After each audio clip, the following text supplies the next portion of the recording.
My name is Teddy and I'm an alcoholic. Um, Thank you, Carissa, for asking me to speak and thinking I'm qualified enough to. I 12 traditions. So the 12 traditions, when I first showed up, people said, the steps are for, you personally, and the traditions are for the group, which for me went, okay, it's for the group. I don't need to worry about them. They're for the group can handle it. And what I learned later was like, it's for how I participate within a group as well. And so it's just another fun way to review your own behavior. And it's just some facts about, the ones I'm going to go over to tonight are just kind of some facts about the traditions or about AA and the way things work here. And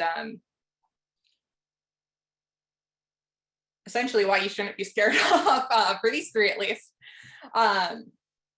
So as much as I would love to do a PowerPoint presentation just explaining what the traditions are, that's not what we do in AA. We share our own experience. So I'm going to go through and read the traditions and kind of like talk about my experience and my recovery and what that looked like when it showed up in my recovery. And so I'll read you already read the short form. I will read you the long form of the 12 traditions, or we'll do one at a time. So tradition 1, each member of Alcoholics Anonymous is but a small part of a great whole. AA must continue to live or most of us will surely die. Hence our common welfare comes first, but individual welfare follows close after.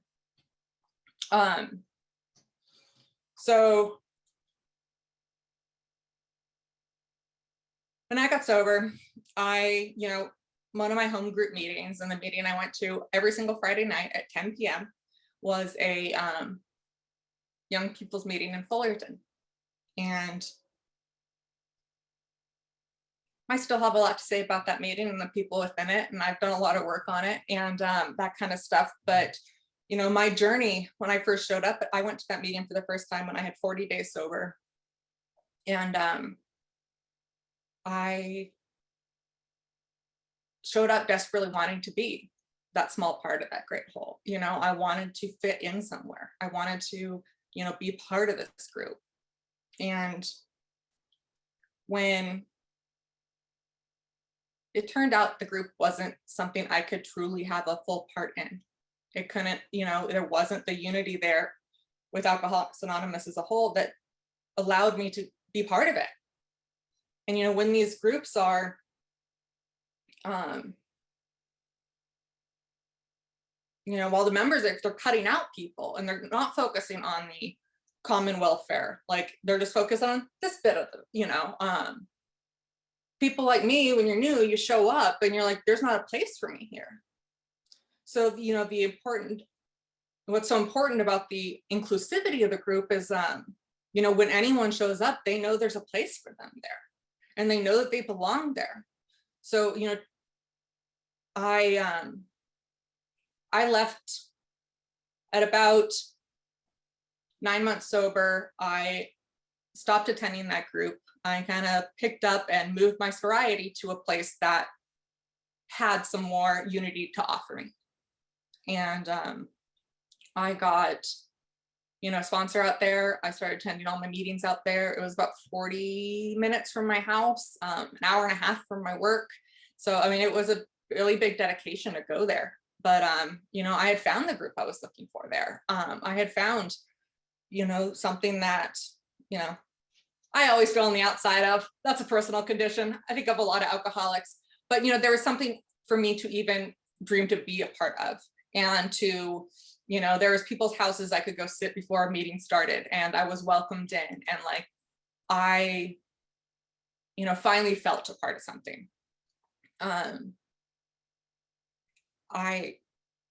After, I stayed with that group and that kind of stuff for probably 2.5 years. And at a certain point, I was, sick of driving an hour and a half after work. I was, wasn't available to provide the,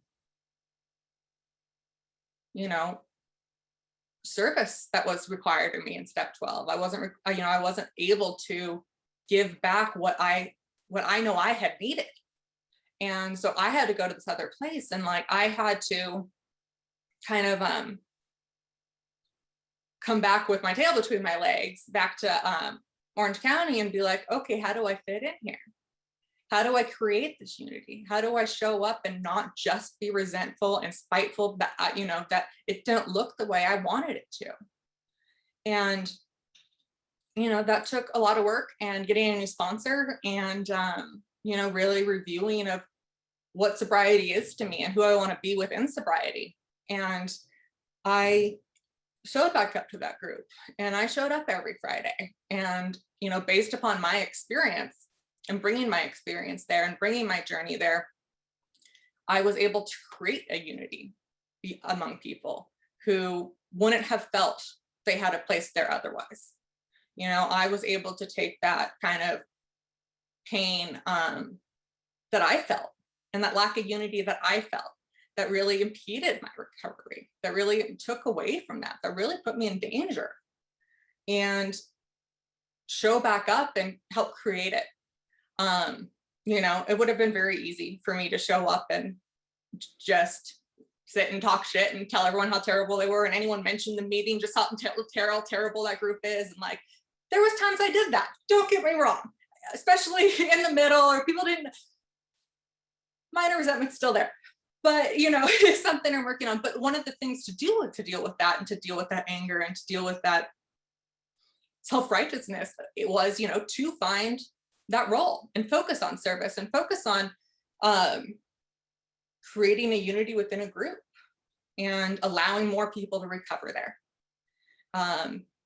Because I am really, really lucky to have shown up there and been able to stay sober. And I wanted to give as many people a chance to do that as possible, because I know there were others like me, and I've talked to many women like me and that have had that experience there. And I have, when I ended up moving away from that part of town, I had people show up to my going away party who I knew their names, I didn't like, and they were crying that I was leaving. Like, Teddy, you welcomed us in, and like, we walked up to the door and you said hello, and you made an impact on me. You offered and welcomed me in a place that no one else did. And that, was kind of a reminder of what this program is. We all want to be a part of something. So creating unity with every single person that shows up, giving them, what you wanted.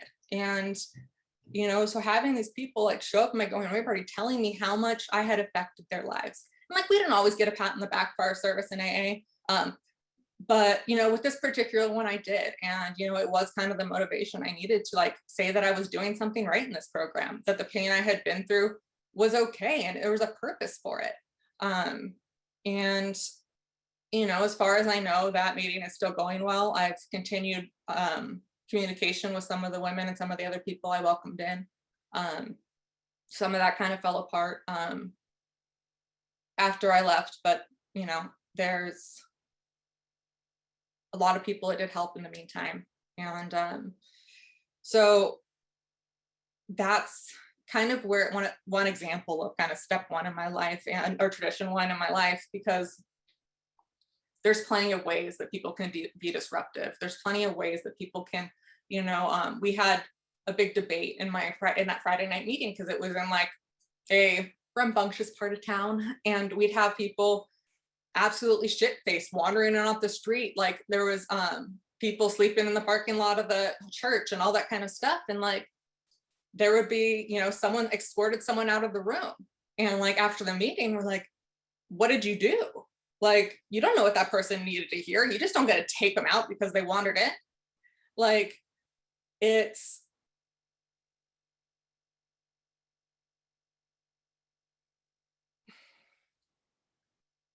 but then like, people came back with the other side of it. People came back with the, well, if this person's sitting and being disruptive, if this person's,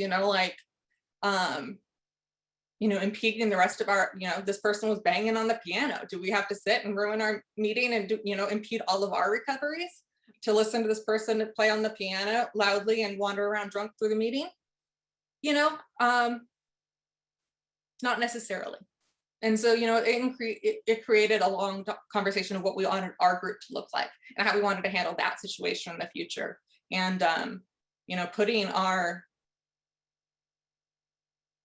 welfare and, the survival of the group, because we all, showed up and needed a group to help keep us sober. And we want to continue to have that for people. And because personal recovery depends upon it, personal recovery ends up depending on the group people are welcomed into. And so it is important as individuals to, show up and help contribute to that common welfare. I've seen people go and sleep with 5 girls from the meeting and then like cause disruptive every time they come in. People are, we show up and try to contribute to the unity of a group.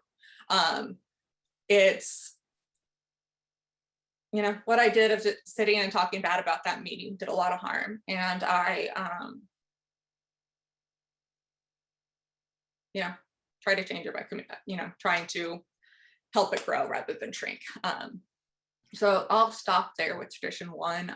I can get off track and kind of fight both sides of this.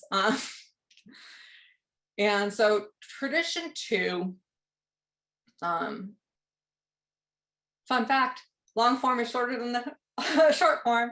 There's my trivia question. So tradition 2, for our group purpose, there is but one ultimate authority, a loving God as he may express himself in our group conscience. And then the short form adds, our leaders are but trusted servants, they do not govern, which for my particular story, I kind of feel like that little tidbit is important there. And it's, so I really like governing. I really like telling people to do things the way I want them done. I think my way's better. I think that, if everyone only, that director they talk about in the big book, and like, if everyone only did it my way. And, I've been part of a lot of groups. I've been, and, you learn a lot of things about people who like to govern. And, getting bigger than our bridges. Because people who show up and try to get things to look the way they want to look is cheating the group out of their group conscience. And, essentially, group consciences can be taken in many ways in AA. But, at the end of the day, it's what the majority of the group wants. And, at that point, everyone's voices is heard, and most votes in AA groups allow a minority opinion. So if you don't get your, you're not on the winning team, as the case may be, like, you have a chance to stop and say it, and then people can reconsider the vote after your notion that you shared with the group. So make sure there's a fully informed group conscience. And people like me try to undermine that. I've had lots of positions. I've had positions greeting, I've been chairs of committees, I've done all of it, and I've tried to do all of it to the best of my ability. And they say, you'll hear a lot in meetings about, the first commitment you take, and like it keeps people coming back and keeps them sober, gives them a sense of responsibility, and all of that. But I took my commitment seriously. I always have, and I've taken them maybe a bit too seriously, where I found myself too important. I couldn't miss going to this meeting, because if I didn't go, they were going to make the coffee wrong.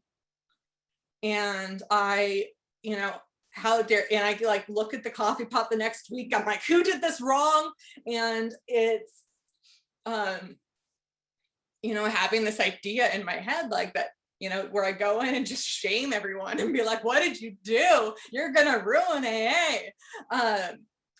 And the, you know, that's kind of one of my character defects is, you know, that ego of what I think and what I feel and what I do is better than you. Because if this is the way I do it, the way you do it must be wrong.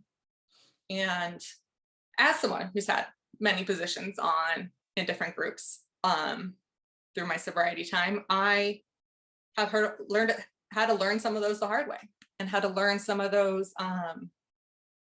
things that I have fought tooth and nail for, that I thought were absolutely going to be the best thing we could possibly do,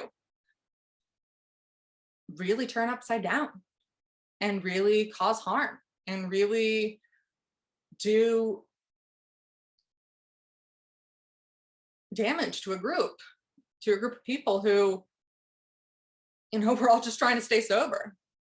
And I currently am chair of a committee right now, and it's really fun being chair of a committee because you don't officially have a vote. So a part of your job is to kind of like tally the votes and like come to things without a prejudice and like show up and try to be that like, I'm here not to judge you or exert my opinion. And so it's been a really good trial process for me because it's something I'm so bad at. And it's, I mean, one time it was so bad, I was sitting kind of not even sobbing behind the Zoom camera, just sobbing. And I'm like, I'm just trying to fight my tongue. Teddy, do you have something to say? Do you have something to say? I'm like, it's all right. I'm just like here to like listen and do this. And they're like, hey, Teddy, please talk. You're going to go nuts here. And, you know, so I was able to share my opinion then, but it's, you know, been a real humbling experience, and I'm not good at it. You know, there's times I go behind my group and like try to rally up members that I know better than others and be like, hey, don't you think this is the right way we should do it? Like, have you thought about doing it this way? Doesn't that sound the best? You know, I really think, and, you know, at that part, I'm undermining what the group may want. I'm like inserting, you know, what I think would serve us well. And who am I to know that? You know, who am I to think I know all the answers in this world? Because I don't, you know, I have one-sided perspective of it, and my side's not, as much as I'd like to think it is, it's not always right. You know, so, you know, stepping back and having a group vote on something and seeing where a group stands on something, and like, I've, you know, my old home group, the group conscience was to elect some woman that I didn't like, and I stopped going. And like, it was I'm like, you know what, I can't listen to her, so I am going to go do something else. All right, I think that's, so, you know, listening to the group conscience is really good for one's ego, and really good, and you will have, many of you hopefully will have it backfire in your face by trying to control something, and learn the humility of having to realize the group may know more than you. The group of opinion decisions may know more than you. All right, I'll move on to tradition 3. I don't have too much time left. So long form of tradition 3 is, our membership ought to include all who suffer from alcoholism.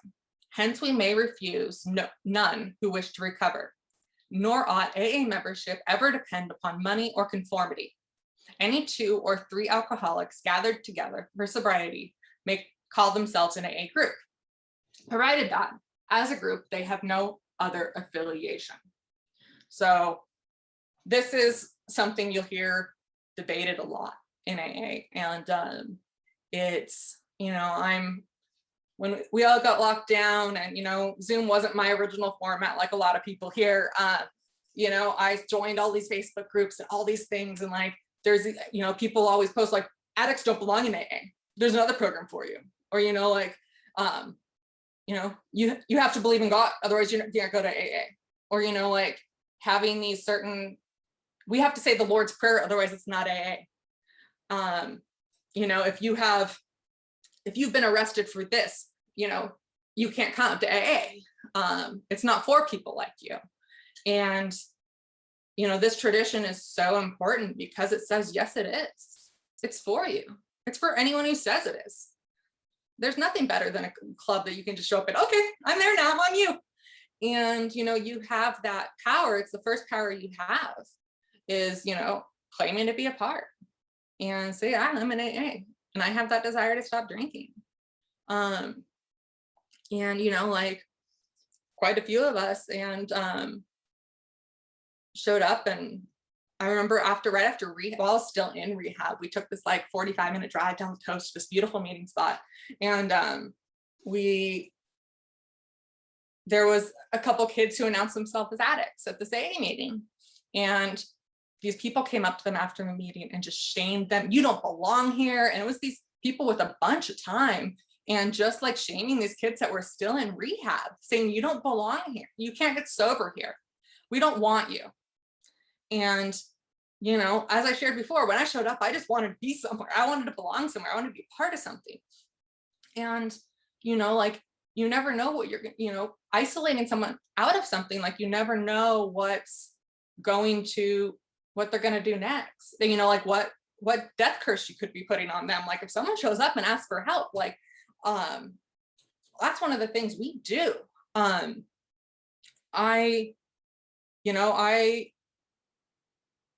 There's people I know in AA that I, you know, wouldn't have necessarily, befriended back in the day. And I hung out with lots of criminals and IV drug users and all that kind of stuff.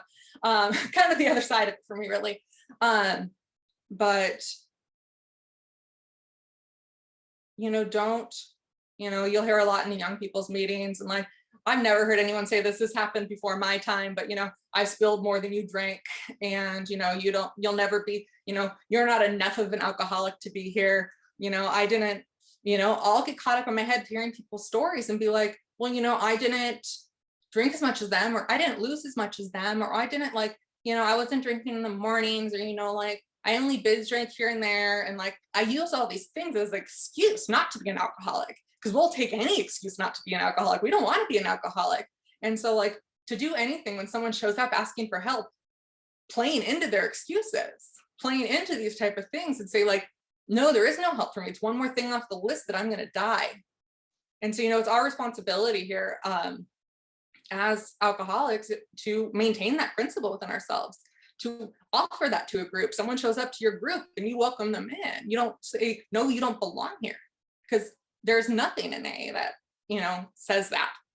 All right, I'm going to stop rambling. Yeah, thank you so much for listening to me.